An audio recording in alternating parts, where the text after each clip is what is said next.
बिस्मिल्लाहिर्रहमानिर्रहीम। अस्सलामुअलैकुम वरहमतुल्लाहि वबरकातुहू। बुशरा मस्जिद यूट्यूब चैनल पर आप सबको खुश आमदीद। आज हम बात करेंगे मोबाइल कंपनियों की तरफ से हमेशा हमें मोबाइल के ऊपर एक मैसेज रिसीव होता है उस वक़्त जबकि हमारे मोबाइल में मौजूद डाटा या फिर हमारे मोबाइल में मौजूद बैलेंस वो कम हो। वो मैसेज कुछ इस किस्म का होता है कि मुअज़्ज़िज़ कस्टमर, आपका बैलेंस वो 10 रुपये से कम रह गया या आपका डाटा तेज़ी से ख़त्म हो रहा है, आप जल्द अज जल्द डाटा या बैलेंस रिचार्ज करवा लें ताकि हमारी सर्विसेज जो है आपको बाकायदा मिलती रहें। एक कर्टेसी रिमाइंडर होता है इस कंपनी की तरफ से, मोबाइल कंपनियों की तरफ से हमें रिमाइंड कराया जाता है कि जनाब ऐसा है, कहीं ऐसा ना हो कि गफलत के अंदर आपका डाटा या बैलेंस ख़त्म हो जाए और फिर आप जो है वो राब्ते में ना रह सकें या हमारी सर्विसेज से महरूम ना हो जाए। हम सब इस बात को जानते हैं, ये आम जिंदगी का एक वाक़या है और इस वाक़े से अमूमी तौर पे ऊपर हम इसे रूटीन वर्क ही समझते हैं, लेकिन इस वाक़े से एक बहुत बड़ा आखिरत का सबक भी सीखा जा सकता है। देखो दोस्तों, दुनिया से एक दिन तो जाना है और 80 ना तो 100 साल, 100 से ऊपर किसने जीना, आजकल एवरेज एज आपके सामने है, हालात भी हमारे सामने ही है। मौत एक ऐसी हकीकत है, लोगों ने रब का इनकार किया, लोगों ने सच्चे रब का इनकार किया, लेकिन दुनिया के अंदर ऐसा कोई भी गिरोह नहीं गुजरा जिसने मौत का इनकार किया। मौत को तो हर एक शख्स ने, हर एक फिरके ने, हर एक मजहब ने माना है। लिहाजा मौत एक वो अटल हकीकत है जिसके मुताबिक हमने तैयारी करनी ही करनी और एक दिन दुनिया से जाना ही है। ऐसा नहीं है कि मोबाइल कंपनियों की तरह हमें भी कोई ना कोई जो है वो रिमाइंडर कॉल आ जाएगी या हमें रिमाइंडर मैसेज हमें मिल जाएगा कि जनाब ऐसा है कि आपके साथ सिर्फ 10 दिन रह गए हैं और इससे पहले आपकी जिंदगी 90% गुजर चुकी है, 10% रह चुकी है। अब आप इस तरह करें कि जितना जल्दी हो सकता है आप अपने गुनाहों से तौबा कर लें। आपने जिस का रकम दबाई हुई है, जिसका हक दबाया, जाके माफ़ी मांग लें। आप नाराज़ रिश्तेदारों को मना लें। आप इस तरह करें कि जनाब ऐसा है, कज़ा नमाजें जो है वो अदा कर लें। आप जल्दी से जाकर इन 10% ज़िंदगी के अंदर उम्रा हज वगैरह कर रहे हैं, दाढ़ी सजा लें चेहरे के ऊपर, मस्जिद आप पकड़ लें, तस्बीह आप पकड़ लें, क्योंकि 10% लाइफ रहेगी जितनी। इसके बाद ऐसा है, वो जो सामने मस्जिद नहीं है उसके अंदर एक ऐलान होगा, एक सुबह या एक रात, कि हजरात एक ज़रूरी ऐलान सुने, हमारे फलां साहब का बेटा, फलां साहब का भाई या फलां साहब का वालिद रज़ा इलाही से इंतकाल फरमा गया। और वो जो 7 वाला कब्रिस्तान है उसमें एक कब्र खुदेगी। वो जो मस्जिद की चारपाई जिसे आपने जिंदगी भर हाथ भी नहीं लगाया कि नहीं इस पे तो मैयतें लिटाई जाती, उस पर आपको लिटाया जाएगा ना, आपके मखमल और के ख्वाब के बेड से उठाकर आपको उस पर डाला जाएगा।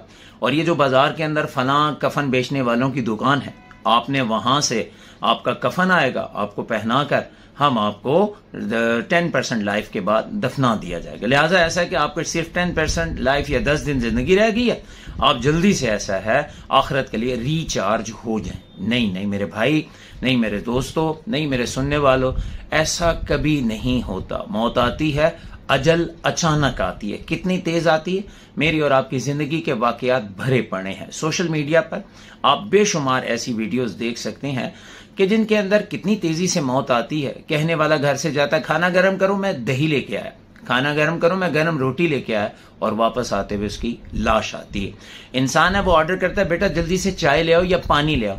पानी लेके आने वाला जब वापस आता है तो वो देखता है कि जनाब मांगने वाला जो है वो ऊंधे मुंह उसकी रूह निकल चुकी है और एक लम्हा ही लगता है।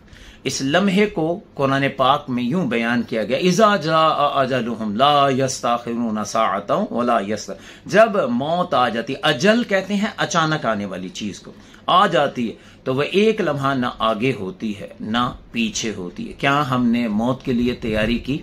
आज हमारे घरों में बिजली चली जाए, हमने यूपीएस, सोलर और जनरेटर तक लगाए होते हैं कि चलो यार कुछ ना कुछ लाइटें, कुछ पंखा चलता रहे, गुजारा कर लें। हम घरों के अंदर हमने एहतमाम की, अच्छी बात है, लेकिन एक वो घर है जिसमें हमेशा हमने रहना है, वो घर कब्र का घर है। क्या हमने उसके लिए भी कभी तैयारी की? यहाँ पर तो माँ बाप, बहन भाई, बीवी, बच्चे सब साथ हैं, लेकिन वहां पर तो अकेले जाना है। क्या उस अकेले घर के लिए तैयारी की?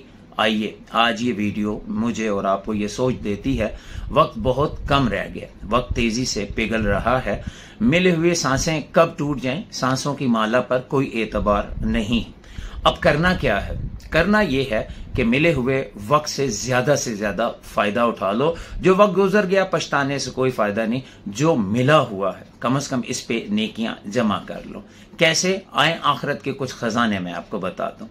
क्या मेरे महबूब अलैहिस्सलाम की हदीस आप तक नहीं पहुंची कि महबूब अलैहिस्सलाम ने इरशाद फरमाया, कलिमताने हबीबताने इलर रहमान, दो कलमे ऐसे हैं जो रहमान को बड़े पसंद है और वो जबान पर बड़े हल्के हैं और वो मीजान पर बड़े भारी हैं, तराजू के मीजान पर बहुत भारी हैं। और वो क्या है? सुबहानल्लाहि व बिहम्दिही सुबहानल्लाहिल अज़ीम। यारो जो ये पढ़ लेता है सुबहानल्लाहि व बिहम्दिही सुबहानल्लाहिल अज़ीम, ये एक कलमा इतना भारी है, रहमान को बड़ा पसंद है, मीजान पे बड़ा भारी है, जुबान पर बड़ा हल्का, तो कल कयामत में ये बड़ा वजन देगा। अब पढ़ने में कितनी देर लगी? मैंने एक सांस में ये पढ़ लिया। और कयामत के लिए, आखिरत के लिए, कब्र के लिए कितना बड़ा जखीरा हो गया।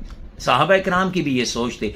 एक शख्स हुजूर सल्लल्लाहु अलैहि वसल्लम की बारगाह में आया, या रसूल अल्लाह सल्लल्लाहु अलैहि वसल्लम, मुझे अंधेरी कब्र से बड़ा डर लगता है, मुझे कब्र के अंधेरे से बड़ा डर लगता है। तो अल्लाह के महबूब सल्लल्लाहु अलैहि वसल्लम ने इरशाद फरमाया, तू रातों को उठकर जबकि सब सो रहे हुआ करे, चंद रकत नफल पढ़ लिया कर। तेरी वो नफल चंद रकतें जो हैं वो तेरी कब्र के लिए उजाला और रोशनी बन जाएंगी। सुभान अल्लाह। पता चला कि कब्र के लिए नूर रात की रकतें बंदे की बन जाती हैं। तो आओ अंधेरी कब्र के लिए कुछ रकतों का सरमाया ले जाओ, ताकि कब्र भी रोशन रहे। वो रोशन हुई तो आखिरत भी रोशन ही रोशन होगी। या रसूल अल्लाह सल्लल्लाहु अलैहि वसल्लम, मुझे कब्र के अजाब से बड़ा डर लगता है। जब कब्र में हमें रख आएंगे, सुना है कब्र का अजाब, और हदीस में आता है अजाब कब्र बरहक है। तो अल्लाह के महबूब सल्लल्लाहु अलैहि वसल्लम ने फरमाया, ओ मेरे उम्मतियों, हदीस पाक का मफहूम है, जो शख्स 29वें सिपारे में, कुरान के दामन में 29वां पारा सूरह मुल्क मौजूद है, इससे दोस्ती कर ले और हर रात सोने से पहले सूरह मुल्क की तिलावत कर ले, तो फरमाया ये ऐसे अजाब से बचाती है बंदे को कब्र के अंदर, जैसे एक मुर्गी है वो अपने परों में अपने चूजों को छुपा लेती है उस वक्त जब उस पर चील वगैरह हमला करती है उसके बच्चों पर। बच्चे दौड़ते हुए आते हैं, वो अपनी मां के परों में जैसे छुप जाते हैं, और मुर्गी जो है वो जनाब उन्हें छुपा लेती है, कोई उनके बच्चों पर हमला नहीं कर सकता। इसी तरीके से सूरह मुल्क अपने पढ़ने वालों को कब्र के अजाब से बचाती और अल्लाह की बारगाह में अर्ज करती कि मालिक, क्या मैं तेरा कलाम नहीं, क्या तेरा वादा नहीं, जो मुझसे दोस्ती करेगा तू उसे अजाब कब्र से महफूज रखेगा। तो दोस्तों, ये दो तीन छोटी सी बातें आखिरत के हवाले से बताई हैं। सबसे बड़ा वजीफा मर्द के लिए क्या है? सबसे बड़ा वजीफा मर्द और औरत बालिग के लिए वो है 5 वक्त की फर्ज नमाज पढ़ना। ये आखिरत की तैयारी है, ये है कब्र की तैयारी है। देखो आज हर एक से वजीफे पूछते पढ़ते हो, वजीफे उस वक्त काम आते हैं जब फराइज साथ साथ अदा हों, हम सजदा ना करें और हम चंद पाक नामों के सदके ये तस्वुर करें कि जनाब ऐसा है, हमारा फलां काम हो जाएगा, और फिर हम गिले भी करें फलां ने वजीफा दिया, असर नहीं करता, फलां ने वजीफा दिया। भाई सब वजीफे असर तब करेंगे जब आप जो है रूहानी पाक होंगे। रूहानी पाक नमाज की पढ़ाई के बगैर कैसे हो सकते? नमाज सबसे बड़ा वजीफा है, उसके सदके सारे वजीफे काम करते हैं। तो इस मुख्तसर सी वीडियो का मकसद आखिरत का पैगाम देना है। मैं फिर बताता चलूं, मोबाइल कंपनियां रिमाइंडर दे देती हैं, लेकिन हमें कोई रिटर्न रिमाइंडर नहीं आना कि तुमने कल या अभी थोड़ी देर के बाद दुनिया से जाना है। निशानियां रब की तरफ से आती जरूर हैं, लेकिन मैं और आप इतने गाफिल होते हैं, नफ्स की चालों में आ चुके होते हैं, हम उन निशानियों को देखकर भी नहीं समझ पाते। अल्लाह मुझे और आपको आखिरत की, कब्र की तैयारी की तौफीक अता फरमाए। आमीन।